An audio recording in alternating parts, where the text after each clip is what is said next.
the occupation of Baghdad, and then from 945 to 1503, the founding of the Safavid Empire, and then from 1503 to the present. How come all these, all these different periodizations? Well, the trouble is that I'll tell you, it's dynastic chaos.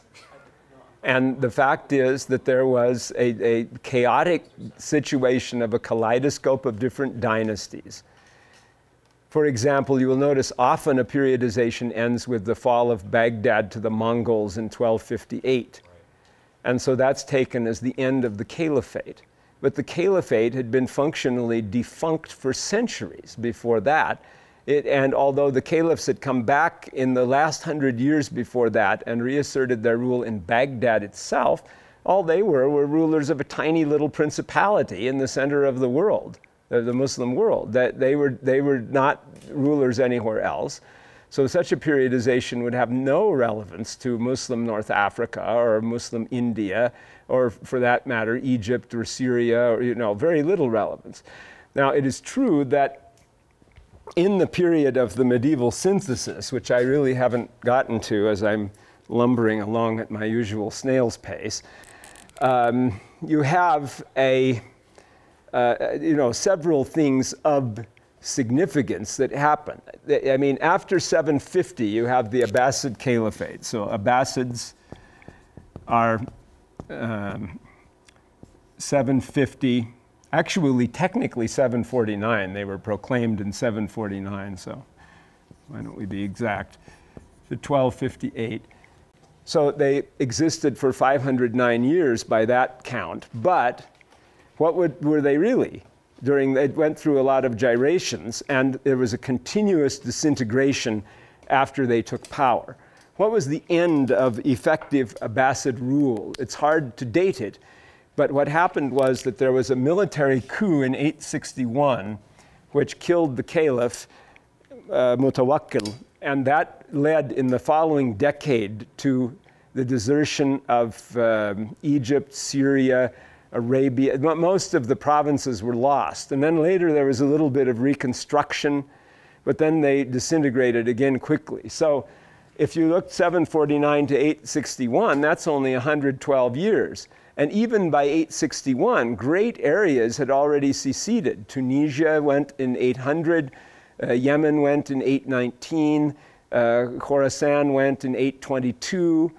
I think, if I remember right, Pakistan or Sindh went in 843. So, they were just falling apart at the seams all over the place, even before that date. And that brought in a series of military rulers who compromised the Abbasid caliph's actual control.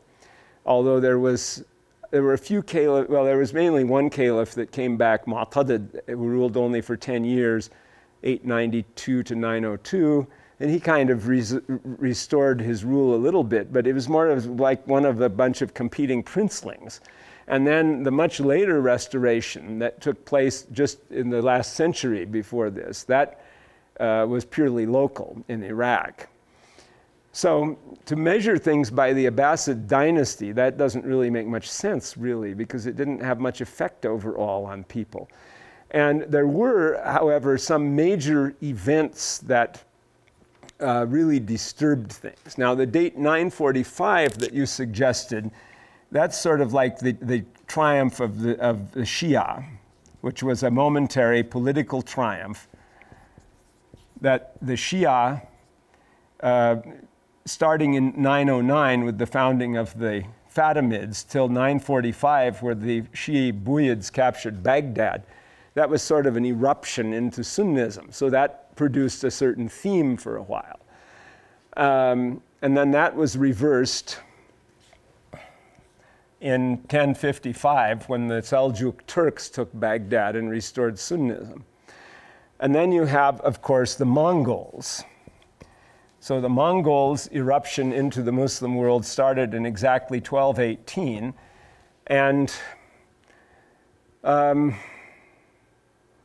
it sort of dominated that century, in effect.